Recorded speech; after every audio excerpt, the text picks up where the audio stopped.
hipótese de incidência do imposto de renda. Auferir renda é a descrição de uma conduta. A hipótese de incidência é uma ideia. Ela habita no plano abstrato. Essa ideia, hipótese de incidência, que às vezes em provas mais atualizadas pode cair com o nome de regra matriz de incidência, essa hipótese de incidência é dividida em 5 partes. A doutrina divide a hipótese em 5 partes para facilitar o estudo do tema. Essas partes são chamadas de aspectos da hipótese de incidência. Aspecto espacial define onde ocorre o fato gerador. Aspecto temporal, quando ocorre o fato gerador. Aspecto pessoal, quem tem que pagar e quem tem o direito de receber o tributo. Aspecto material, qual foi o fato gerador. E aspecto quantitativo, qual é o valor devido. 5 partes da hipótese de incidência. Aspecto espacial, temporal, aspecto pessoal, quantitativo e material. Bem, sobre esses aspectos da hipótese de incidência, há uma incidência maior de perguntas na prova a respeito do aspecto territorial. 2 questões se destacam neste que é chamado de aspecto territorial, mas que pode cair na sua prova também como aspecto temporal. Primeira questão, como saber se o imóvel é urbano ou rural, se ele paga IPTU ou ITR. Vale o critério da localização. O imóvel será urbano quando localizado em área definida pela lei municipal como área urbana, desde que a área tenha pelo menos 2 melhorias. Outra questão importante do aspecto espacial envolve o ISS. Se a empresa prestadora tem sede no município X e sai do município para prestar o serviço no município Y, onde é devido o ISS? É um problema de aspecto territorial. Como regra, o ISS é devido no município da sede do prestador. Porém, essa regra possui exceções. A mais importante delas, já comentei aqui algumas vezes, é o serviço de construção civil. Construção civil não paga ISS na sede do prestador.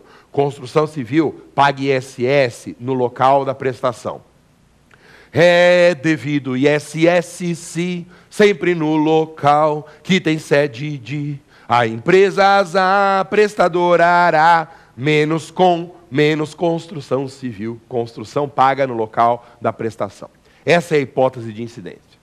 Meu querido, não confunda hipótese de incidência com fato gerador. Romanza, como que eu vou confundir se eu nem sei o que é? Melhor ainda. É melhor não saber o que é e já aprender o certo do que fazer uma maçaroca de informações aí na sua cabeça.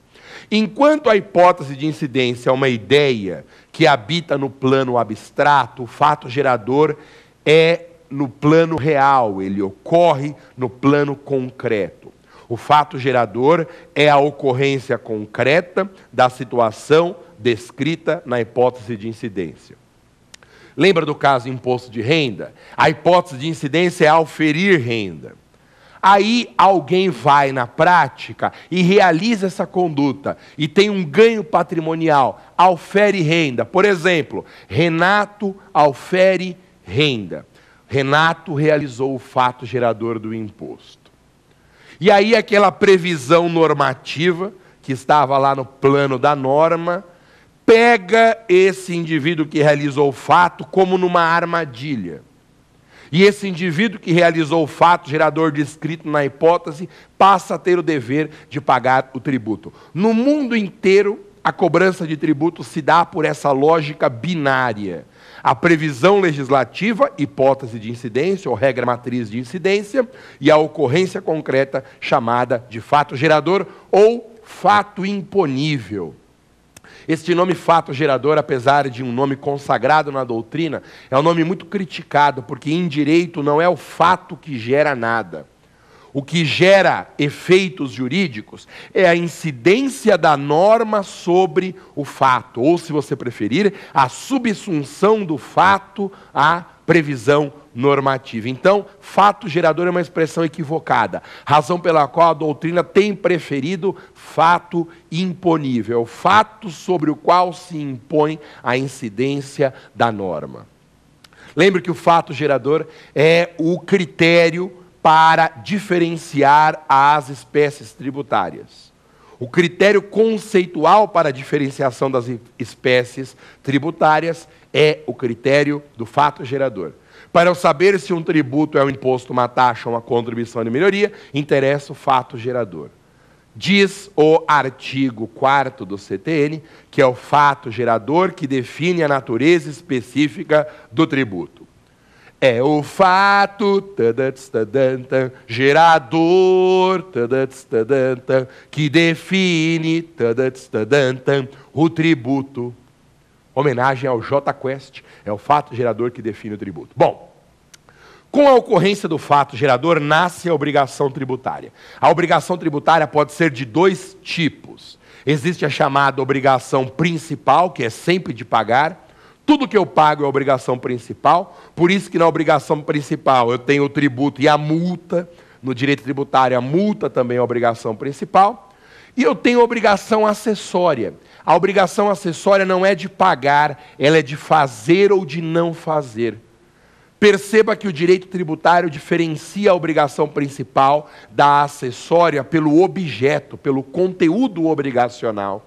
Quando a obrigação for de pagar, ela é a principal, mesmo que o pagamento seja da multa. Quando a obrigação é de fazer ou não fazer, ela é acessória. Exemplo de obrigação acessória é emitir nota fiscal. Emitir nota fiscal é uma obrigação tributária que não é de pagar, então ela é uma obrigação acessória. Outro exemplo importante é enviar a declaração do imposto de renda para a Receita Federal. É uma obrigação acessória porque é uma obrigação de fazer. Lembre-se que quando a obrigação acessória é descumprida, ela se converte em principal. Quando a obrigação acessória é descumprida, ela se converte em principal. E você sabe disso. Se eu não enviar a declaração do imposto de renda, se eu descumprir a obrigação acessória, acontece o quê? Eu sofro a incidência de uma multa. Multa é obrigação principal. Então a obrigação acessória foi descumprida e ela se converteu em obrigação principal. A obrigação tributária é uma relação jurídica como outra qualquer. É um vínculo estabelecido pelo direito e que une sujeitos de direito. A obrigação tributária tem um objeto, que nós já vimos que varia, conforme a obrigação seja principal e acessória, e tem dois polos relacionais. De um lado, o polo ativo, que é o credor, de outro lado, o polo passivo, que é o devedor. No polo ativo da obrigação tributária, como regra, estão as entidades federativas, União, Estados, Distrito Federal e municípios. Excepcionalmente, o polo ativo pode ser ocupado também por entidades parafiscais, como conselhos de classe, OAB, CRM, Corecon, CREA, e também por entidades sindicais. Quando um conselho de classe cobra uma anuidade, ele está no polo ativo da obrigação tributária. Quando um sindicato cobra uma contribuição sindical, ele ocupa o polo ativo da obrigação tributária. Já o polo passivo também pode ser ocupado por duas figuras. Contribuinte. Contribuinte é o devedor que tem relação pessoal e direta com o fato gerador. Contribuinte é o devedor que realiza o fato gerador. E responsável tributário. Responsável tributário é todo devedor que não é contribuinte. Responsável tributário é quem tem uma relação pessoal e indireta com o fato gerador. Por exemplo, o empregador é responsável tributário por fazer a retenção do imposto de renda na fonte sobre a remuneração do empregado. Por que é um caso de responsabilidade? Porque o empregador não é contribuinte desse imposto de renda. Não foi ele que realizou o fato gerador, não foi ele que auferiu renda. Ele tem uma obrigação e não é contribuinte, é responsável tributário. 3 casos de responsabilidade tributária se destacam na prova da OAB. Primeiro caso, empresa resultante de cisão, fusão ou incorporação responde por dívidas das empresas anteriores. Então não adianta eu transformar a empresa X em 2 empresas por meio de uma cisão, empresas Y e Z, não adianta achar que isso vai eliminar o dever de pagar tributo, porque as empresas resultantes respondem por dívidas da empresa anterior. Segundo caso, é empresa que adquirir de outra estabelecimento ou fundo de comércio, só responde por dívida da empresa adquirida se mantiver o mesmo ramo comercial. Eu estou analisando